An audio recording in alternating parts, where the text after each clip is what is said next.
It's good now?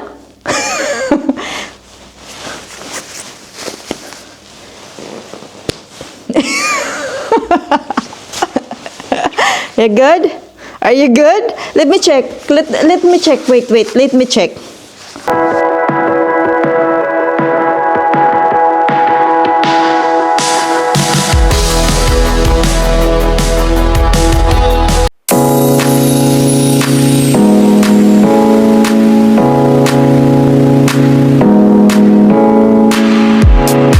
Wait, Murphy. Can you please wait?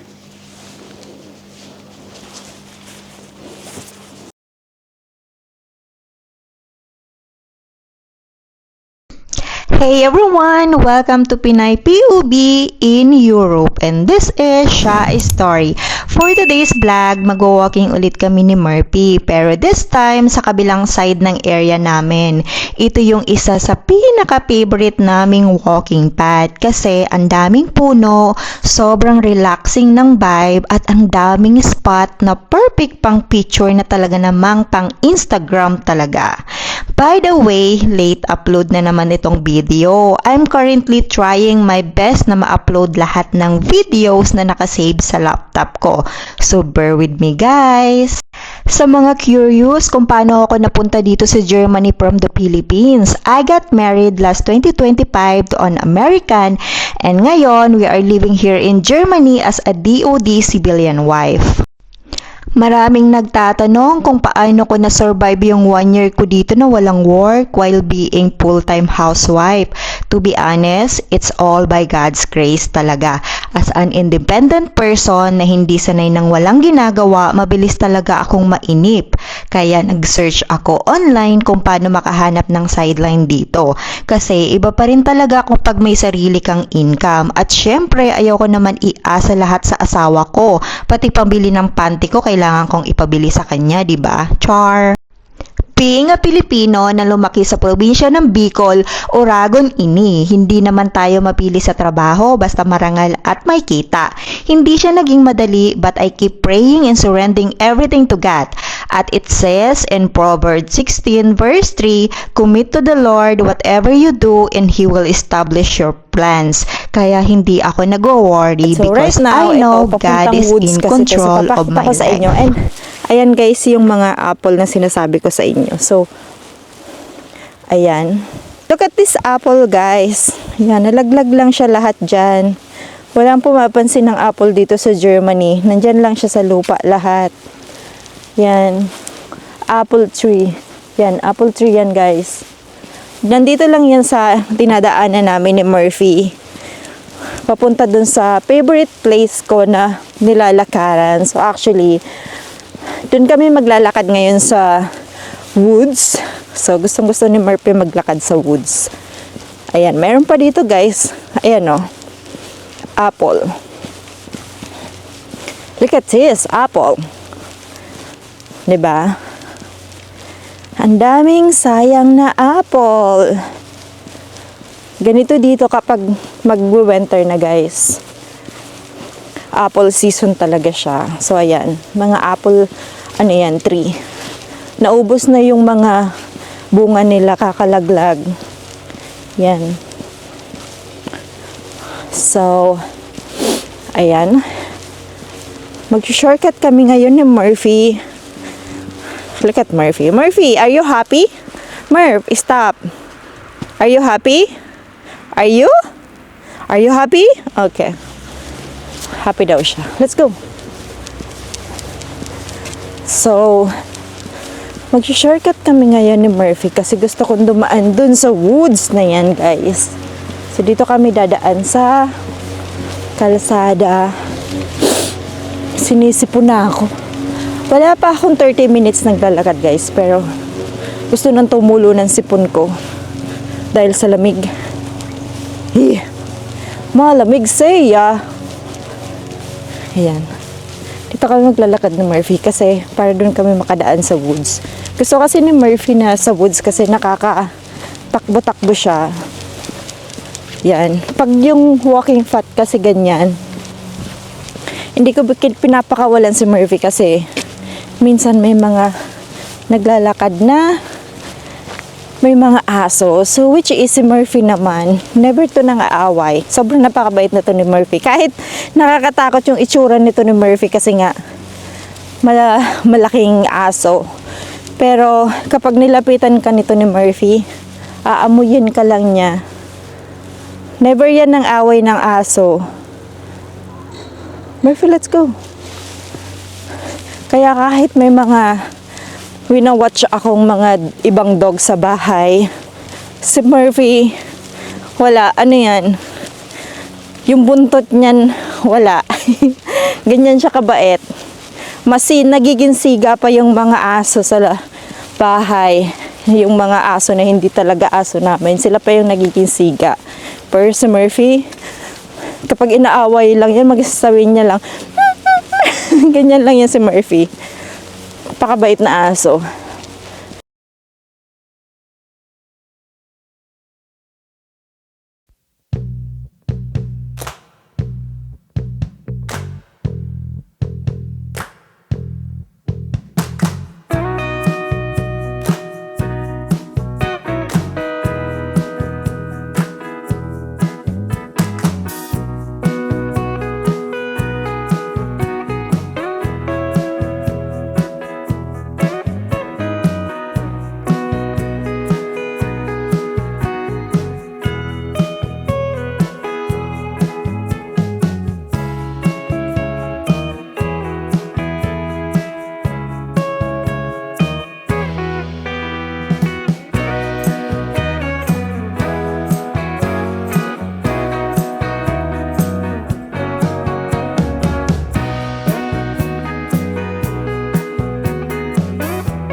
Alam nyo ba guys, bakit gustong-gusto ko dito sa Germany kahit ang hirap aralin yung German language. Tsaka ang hirap intindihin ng language nila, to be honest. Pero ang kinagusto ko kasi dito sa Germany is napaka ganda ng nature dito. Sobrang linis, alam nyo yon. Alam nyo, eto, 'di ba? Yung tali ni Murphy. Kaya ako lagi may plastic dyan guys. Kasi required siya kapag nilalakad mo yung aso mo. Kailangan may dala-dala kang poop plastic. Kasi kapag nagpupo siya sa kalsada, kailangan mong damputin. Ayan guys. Ito, medyo malawak na yung field dito at hindi na rin siya private property. So, pwede ko nang pakawalan si Murphy kasi gusto niya alam niyo yun, gusto niya maglakad-lakad dyan, gusto niyang tumakbo. So, Murphy, wait. I will gonna remove your leash, but you need to stay with me, okay? Don't go far. Okay? Because I don't know where to find you, okay? Murphy, okay? Just stay on my side. Okay? Okay. Murphy, this side! Nakakatakot pag pumunta siya dun sa side na yun kasi kalsada siya guys. May mga sasakyan. Ang hilig kasi mag-hunt nito ng deer ni Murphy.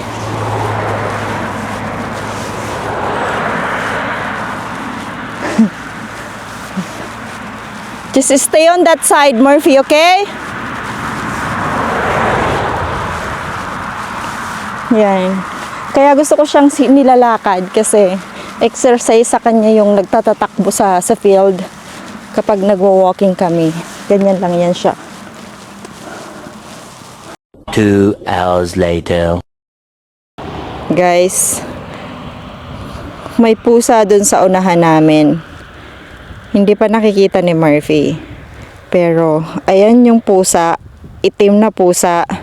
Pag nakita ni Murphy yan na pusa siya, Diyos ko, hihilahin na naman ako ng bongga-bongga nito ni Murphy. Murphy, you wanna talk to the horse? Murph, you wanna talk to the horse? Talk to the horse. Oh my God, dun siya nakatingin sa pusa. Murphy, paano tayo dadaan dyan? May pusa. Hahabulin mo na naman yan. Diyos ko, Murphy. Huwag mo kong hihilahin. Bubugbugin talaga kita. Pag nakakakita kasi ito ng pusa, nanggigigil.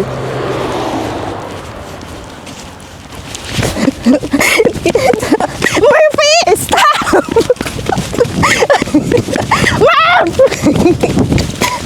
Murphy! Murphy, stop! Ang sakit ng kamay ko. Murphy! Kapag ako talaga dito na sasampalin talaga kita ng baling-baling. Pagod ako sa iyo, Murphy. Murphy, stop it! Stop!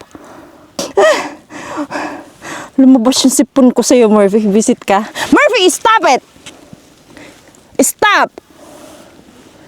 Ganito kasi ito pag nakakakita ng pusa talagang hihilahin ka talaga nito kung di ka pa malakas-lakas. Stop it, Murphy, okay?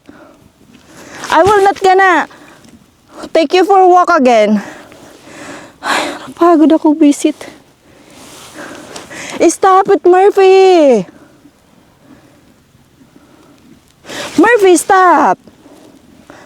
Naiinis na ako. Tignan mo na. Nanginginig yung niya, yung binti niya. Nagsishake.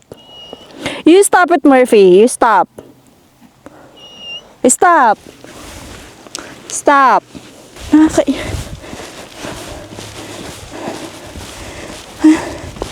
Pagod ako.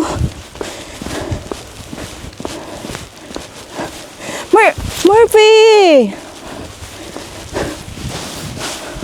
Kita niya kasi kung saan pumunta yung pusa. Tingnan mo, oh. Oh, alam niya kasi kung saan tumakbo yung pusa Let's go. Let's go. Hey. Hey. Stop. Ito yung nakakapagod kay Murphy kapag kasama mo siya maglakad Pag nakakakita ng pusa, grabe yung gigil. Kala mo naman kakatayin niya yung pusa. Pag lalapitan niya naman yung pusa, tititigan lang din naman. Di niya naman aanuhin. Gusto niya lang habulin. One time nga nung nandun kami sa Italy, guys, meron siyang pusa. Ay, yung pusa palaban. Hindi siya tumakbo nung nakita ni Murphy. Talagang nandyan lang siya. Kung saan nakaupo yung pusa, nandun lang siya hanggang sa dumating si Murphy. Ayun, kinalmot si Murphy sa mukha. Wala din naman siyang ginawa. Tinitigan niya lang naman yung pusa. Ang abnormal din to si Murphy. Napagod ako sa iyo, Murphy. Ang kinakatakot ko kasi dito kay Murphy, kapag naglalakad kami sa may kalsada, may mga bahay. Mostly minsan, yung mga bahay may mga pusa. Pag nakakita siya ng pusa, ayan. Ang kinakatakot namin, Baka biglang pumasok sa bahay to si Murphy. Sa bahay na may-ari ng pusa. 'Di ba? Nareklamo pa kami nang wala sa oras. Kaya hindi namin to madalas pinapakawalan eh. Kasi yun nga, madalas siya nangahabol. One time nga, nag-walking kami ng mga alas 10 ng gabi. Kasama ko yung asawa ko. Nung pauwi na kami sa mga bahay-bahay, may nakita siyang pusa guys. Nasa fence ng bahay. Tapos, hinahabol niya. Kakatakot namin baka pumasok din si Murphy sa loob ng bahay. Pinakawalan ko na si Murphy guys para makapaglakad-lakad naman siya at makatakbo-takbo. Sumakit talaga yung braso ko kay Murphy, kakahatak. Diyos ko. Ang bigat, ang lakas ni Murphy. Grabe. Murphy, stay with me. Hey, just walk slowly.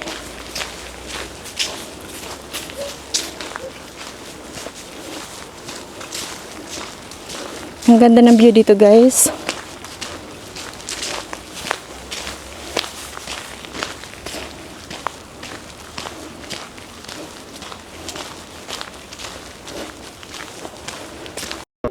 Guys, pauwi na kami ni Murphy. Kung mapapansin nyo, madilim na ngayon dito. I think nasa 7 PM na. So, ayan guys, 2 hours din kaming nag-walking ni Murphy at na-hit ko yung 13,000 steps today. So, ayan lang guys. See you on my next video. Thank you for watching. Bye!